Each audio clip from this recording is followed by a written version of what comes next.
Amy Farrah Fowler dans The Big Bang Theory est sans aucun doute l'un des personnages de la série qui possède la plus flagrante des évolutions. Elle passe de réservée à maladroite à une personne sensée et responsable. Pour rappel, Amy Farrah Fowler est apparue durant la saison 3, dans l'épisode Un laser sur la lune, où elle fait la rencontre de Sheldon grâce à une annonce postée sur un site de rencontre par Raj et Howard. Une annonce qui paraît être une erreur pour Howard, parce qu'on va pas se le cacher, Amy est une personne insupportable. Elle est en quelque sorte une version féminine de Sheldon. Elle est à ses débuts complètement maladroite en société, elle ne montre quasiment aucune émotion et elle est froide et très crue dans ses propos. Ce qui au départ m'a vraiment rendu...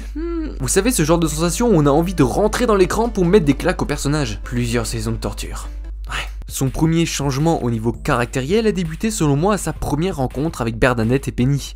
Grâce à elle, elle va adopter des comportements plus humains ainsi que montrer plus d'émotions. Et cet événement a une réelle influence sur sa personnalité. Parce que oui, comme elle l'a expliqué à plusieurs reprises dans la série, durant son enfance ainsi que durant son adolescence, elle n'a eu pratiquement aucun ami ni aucune relation amoureuse. On comprend donc tout de suite que sa froideur durant ses premiers épisodes était simplement due à un manque de contact humain, une solitude qui l'a durant plusieurs années profondément marquée.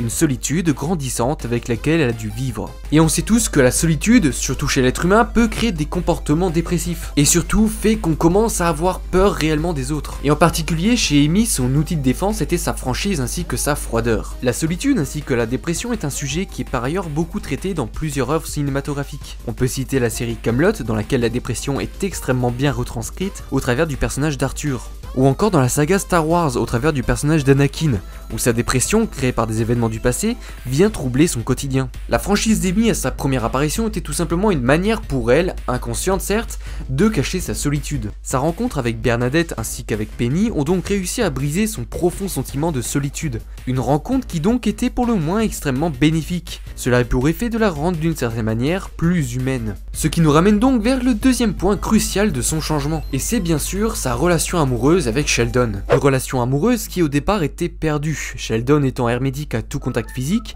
ainsi qu'à toute relation. Mais c'est dû à un rendez-vous entre Amy et Stuart que Sheldon s'est enfin rendu compte que Amy était la personne qu'il lui fallait, car c'est souvent à l'idée de perdre quelque chose qu'on se rend compte de son importance. Un événement clé dans l'évolution mentale d'Amy, car après avoir été seule durant des années, elle découvre enfin ce que c'est d'aimer et d'être aimée en retour. Sans compter qu'elle a maintenant tout un cercle d'amis sur laquelle elle peut compter. Comme quoi, la patience finit toujours par payer, enfin a priori. Ce qui est intéressant de voir dans cette relation Sheldon-Amy, c'est à quel point ils se sont tous les deux poussés vers le haut, bien que Sheldon reste d'une certaine manière le même. Ils se sont mutuellement poussés à plus d'intimité, chose jusque-là complètement impensable au début de leur relation. Une autre chose assez amusante à constater, c'est à quel point leurs rôles ont changé. J'ai constaté que dès l'instant où Sheldon et Amy ont décidé d'habiter ensemble, leur relation a quasiment totalement changé. J'ai eu comme la sensation que Sheldon devenait de plus en plus un enfant et Amy de plus en plus une adulte. Sheldon fait de plus en plus de caprices et Amy a presque le rôle d'une mère à son égard, toujours à prendre soin de lui, à le consoler, etc. Amy a quasiment durant cette relation la même relation avec Sheldon que Penny et Leonard quand ils vivaient encore dans l'autre appartement. Mais il y a eu un événement qui a changé drastiquement leur relation. C'est au moment de leur découverte scientifique qu'ils ont fait durant leur mariage. Une découverte révolutionnaire sur la superasymétrie qui leur vaudra un prix Nobel. Durant toute cette période de transition entre leur théorie, leur mariage jusqu'à l'obtention de leur prix Nobel, j'ai trouvé qu'ils ont enfin eu une réelle relation d'adulte, bien que Sheldon garde toujours son petit côté enfantin qu'on aime tant. Sheldon restera toujours Sheldon. Mais ce qui fait preuve encore plus d'une maturité, c'est lors de leur discours durant l'obtention du prix Nobel, où chacun des deux, Amy et Sheldon, tiennent un discours incroyable d'une maturité incroyable. Et c'est dans ce discours qu'on ressent vraiment tout ce chemin parcouru, tout ce chemin qu'ils ont fait ensemble.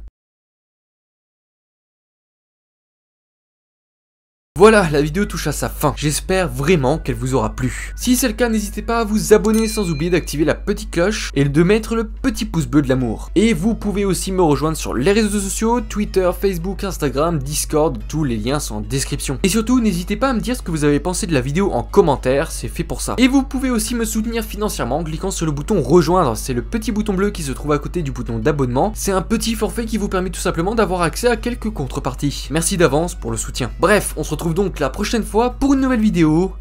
Ciao!